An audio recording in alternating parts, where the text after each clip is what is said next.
From the pages of Nigeria's top newspapers to your radio. It's from the Dailies, your early morning companion. Every Monday through Saturday from 8 a.m. to 8:30 a.m. on Melody 107.7 FM. Headlines that shape the nation. Stories from the north, south, east, and west. Brought to you fresh and fast. With expert analysis, sharp opinions, and sound presenters breaking it all down clearly, smartly, and straight to the point. Politics, business. Melody 107.7 FM, Lagos.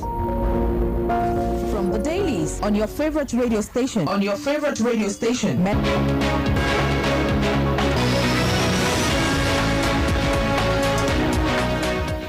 Alright, a pleasant morning to you all. It's a fresh morning. Happy weekend to you all, and welcome to today's edition of From the Dailies, where we get to keep you abreasted of the details. Flying edition of From the Dailies.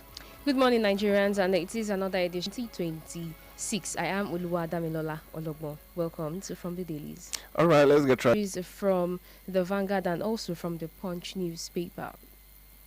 Starting with the front covers of some of our headlines. Remember, this is where we give you stories from our front covers, and we try as much as possible to break down some of the stories which are found on our weekend newspaper. And remember, From the Dailies comes on Melody FM from Mondays up until Saturdays like this, from 8 a.m. up until 8:30 a.m.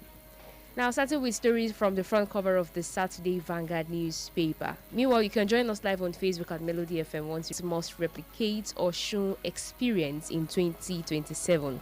This is coming from lawmakers and activists. And underneath it says, charge electorate to emulate Osun voters. How federal might come to Osun and how federal might come to Osun. Okay, how federal might came to Osun and met the people.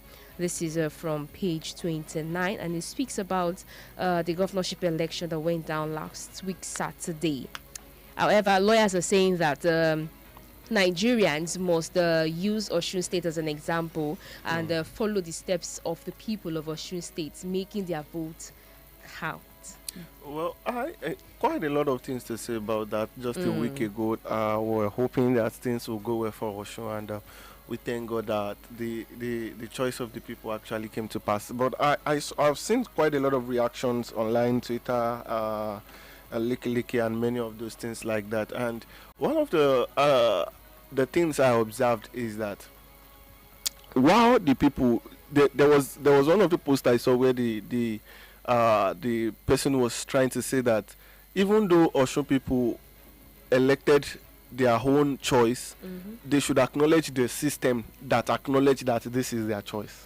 While there are many this thing that he even mentioned that APC could have rigged the election and nothing would have happened. However, they allowed it, and there was a funny video. They called it funny. Mazen Tudi not posted it of the video and his father, uncle visiting. You know, aside from the president, they went to visit the FCT minister, Minister Nyesom Wike, and when they got there, he was joking that we defeated you, and then Wike was like, "You defeated us," so.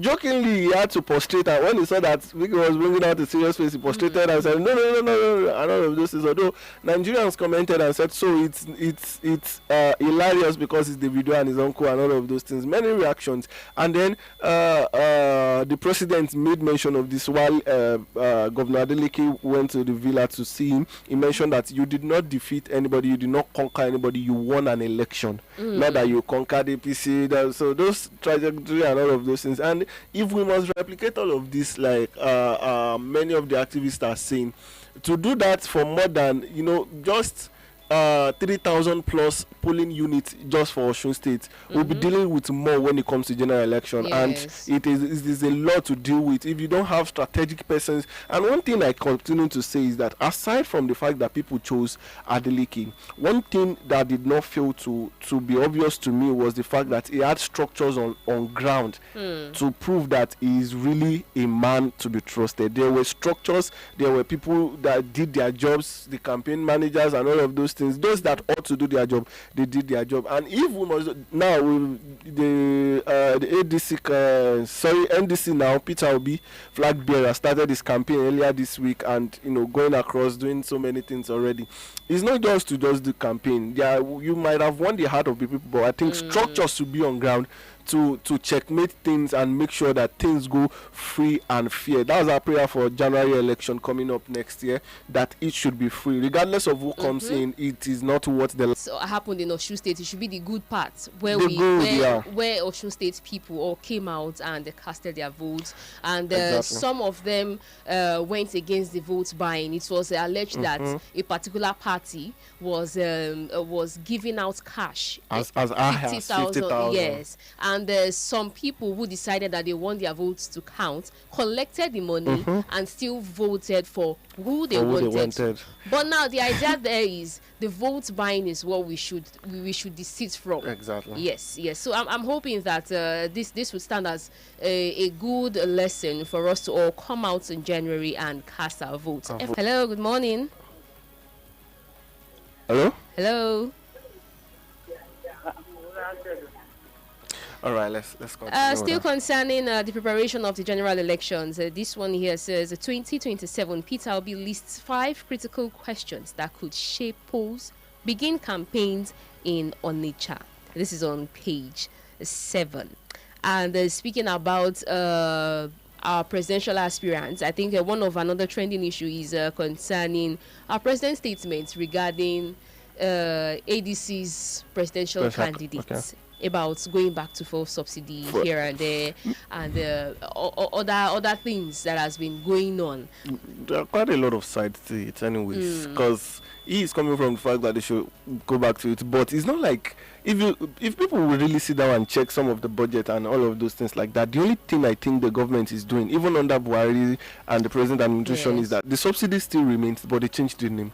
They changed the name, and it's not, well, let's not dive into that this morning. So that's just what there's just sides to it to see the pros and cons. But if the subsidy will be removed, it should be that corruption is out of the way. It will be easier that this is the amount you are supposed to take for subsidy, and this is what we are using it for at the moment. I don't think the government wants to make sure that they are transparent enough for the people to be able to vet and see what they are doing seamlessly without so much effort, without being professional, and then there's somehow, some way where they can check if the government is really working, some of the things the policies they've brought, what are the advantages and all of those things like that. So we shouldn't be hearing some of the things that the subsidy is removed, and then some of the back ends that people are still being rewarded as a result of the subsidy removal. Well, some of the questions which Obi raised during his campaign in Onitsha, the questions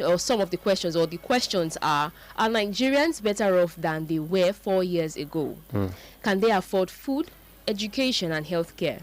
Can business produce, expand and create jobs? And also, can young people find productive work? Can farmers work safely and get their produce to markets? These are measures that matters. This is where he stated that can young people find productive work? Now, not all the young people are ready to work again. Yeah.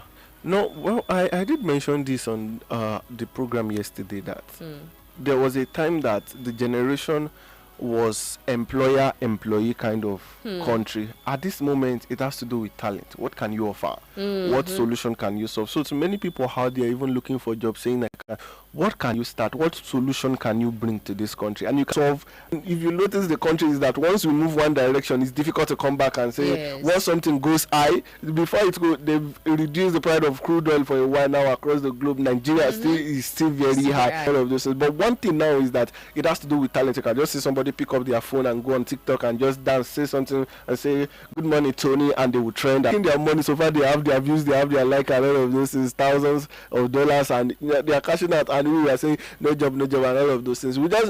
The youth just have to think outside the box. There is money in this country. Yes, but how many of the youths are productive? That's the question. I came across a part who is be a social media manager, always create content, making gossip, create content from making gossip from one particular. And now people are already making content out of it. Without the only thing now is everyone is running to social media to make that fast money, to make that quick money, because these platforms are already creator and everything. What things can the youths do? What other productive things can they do? At this point, I do agree with what you have raised, because I think the content creators are now more than the viewers. Because it's the challenge we might have in Nigeria is that if YouTube or Instagram or TikTok change their policy that they are no longer paying their subscribers and all of those things, it will affect it. That's why you will see that if a business person loses their Instagram, it's like they want to die. Yes. So one thing is that people have built something online that is not really the game of the day, and everybody creates content, everybody do all of those things. What if because it's not our platform, is a foreign platform, and what if they decide and say, or what if the Nigerian is no longer enabled, something happen? We should be able to think outside the box, and then we should solve problems. So let's move to other papers from your own end also. All right, let me go to the Saturday Tribune newspaper this morning. Atiku blasts Tinubu over attack on his petrol subsidy model. That's on page 19 of the Saturday Tribune newspaper. We discussed that earlier this morning, and we continue to follow the stories. Now, on page 21, my wife gets drunk, bed wet, beats me to a pulp, according to us. But before we come back to this story, we have been having this call severally. Let's see if we can squeeze it in. Hello, good morning. This story, my wife gets drunk, she bed wet, beats me to a pulp. That's coming from an husband. The seventh wife is divorcing, according to the wife. Wow. I am the seventh wife. The husband is claiming that the wife gets drunk, beats him. Wow, I've seen situations where they say they are violating women. Men too are being violated, not just women and children. There are some men that are being violated. They slap, they beat, and do these things to their husband for many reasons. But not all men come out to say their own side of the story facing domestic violence. Yeah, the challenge many times has always been that man up, you are a man. We are not supposed to, many times because we want to be men, we don't want to. And men naturally will not usually talk too much, will not usually come out to talk. But then men have been trained to be like, if it will even kill you, die as a man. Die as a man, like man, be a man, and all of those things. But they're also human, so I feel that narrative should change. In as much as whenever it comes to women, you would see female activists here and there and cover up that pain. When eventually it traumatizes them, it gives them that trauma, and it keeps them depressed. So I just feel that we need to change some narrative when it comes to domestic violence. Exactly, it should be equal. All right, from the Saturday Tribune newspaper again this morning, Northern senators Afenifere raise alarm over worsening insecurity. This has been the top list for the criticism against the present government. Insecurity continues to get worse day by day. People can no longer. There used to be a time people would prefer night travel. They will, so that at least you just wake up and you are where you are going. But now, in fact, if somebody come, are you hammered about all some of those narratives? And which I think to say it that the job of every working government is welfareism. We have to talk about the security, the affordability of food. That is how we know if a government is truly working, and we continue to plead to this government. We continue to say that they should work on the security, train the men, not just to be collecting money on this thing, but then increase technologies, things that surveillance that helps us with security and every of those things. All right. Do you have anything to say about that? No. All right. On page 13, even this morning, marking the 2027 campaign will be about results, says Oyebamji. Well, many people says continues to study because as I see, as you will just hear fake agency, you will hear fake this, fake that. How did they even make it to the system? Bringing them into the system. Some of the things, them will say right allocation inside the budget, and then later on. Initially, somebody will now cast them and now say this is fake, this is this, and all of those things like that. But I think this is wrong. I feel the president should buckle under his administration, because this is something that is putting a stain on his administration, having a fake agency. Although one of the most popular one which was uncovered, it was stated that it started during the previous administration. But with everything, we just hope that the president is able to fish out the fake ones. They could have. I don't think only the president. I think even the people working with the president, I think they should start doing the right thing and telling the president the truth. Because many times the president might not have the first-hand information until it is what is passed many times. And I continue to see it as that even if something has existed, there is just that panels that we have to vet. The budget will have to go from one place to the other, approved, yes. applied, and all of those things before it is finally, approved, and all of those things. Some of the people that are vetting some of these budgets, the house, the speakers, and all of those things, some of the questions they need to ask, is it that they are not asking it, or that it is being overseen, or everyone has a hand in it? But it is just so alarming for me.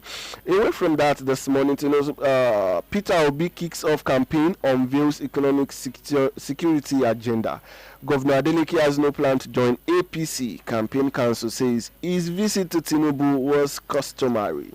We are happy Osun people are saying Governor Adeleke is not in positions to tell them who to vote for in the Tribune newspaper this morning. From Saturday Punch newspaper, another fake agency. Federal government suspends 3 permanent secretaries, orders arrest. Cancer, colleagues, fans battle to save veteran actor Taiwo Hassan, popularly known as Ogogo. This is from the entertainment scene. Now, from the major headline here from Osun State says, Osun Naira reign, how APC and Accord splashed 100 billion Naira for the election. 100 billion. And a statement from APC leader says, we saw a chieftain of Accord party says the money was huge and we couldn't finish it. I wonder what EFCC are doing about this. It's politics. I don't know this one that they're even bringing it out, so I'm sure it's no longer there. Some people would have packed it and all of those things. And it's serious things. Nigeria with 5 children, says US professor and wife. Okay, and lastly here it says EFCC unfreezes Osun accounts after Tinubu's order after the election. Oyebamiji sues for peace. Well, this begin to wind down onto this edition. From the Nation newspaper this morning, Wike predicts bigger rainbow coalition for president. Says opposition has collapsed. That's on page 6. And on page 3, federal government Borno working to rescue 44 abducted Musa school children. The headline, the big one for the Nation newspaper, outrage over article pledge to restore fuel subsidy. All of these stories across the pages of the Nation newspaper this morning. And this is as much we can take this morning on from the dailies. Remember, you can join us on Mondays up until Saturdays from 8 a.m. to 8:30 a.m. where we give you stories from our front covers of our national newspapers to keep you informed about the incidents in the country or whichever states which it is happening. Do not forget to follow us on all social media platforms at Melody FM 1077. Melody FM 1077. Remember to always stay cool with Melody. I am